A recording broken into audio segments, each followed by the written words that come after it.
is when you're going through the amicable divorce process with us, you're going to want to make sure that you and your spouse are in agreement on everything. Make sure you're on the same page. Maybe make sure you guys talk to each other, or you inform your spouse you're going to work with us prior to starting. I don't know what it was that caused the wife in this case to get an attorney.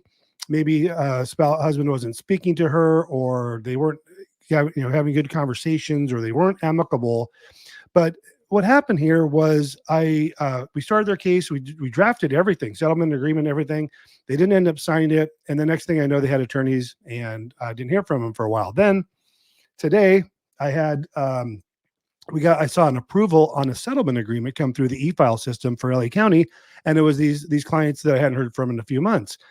So they had attorneys. They both ended up having attorneys. They didn't go to trial. They didn't go to court. They didn't have any hearings.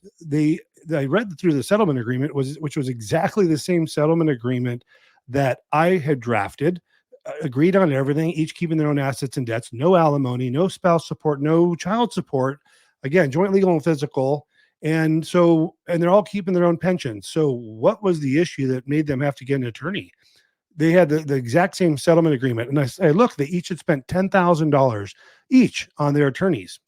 Totally unnecessary. I'd already done all the paperwork. I don't know what happened with them, but they're done. I think the point of the story is, for the same cost, for the attorneys who are doing the same service, if you guys are amicable, why would you spend $20,000 on attorney's fees if you can use my fee for, my service as a flat fee? Didn't make sense to me.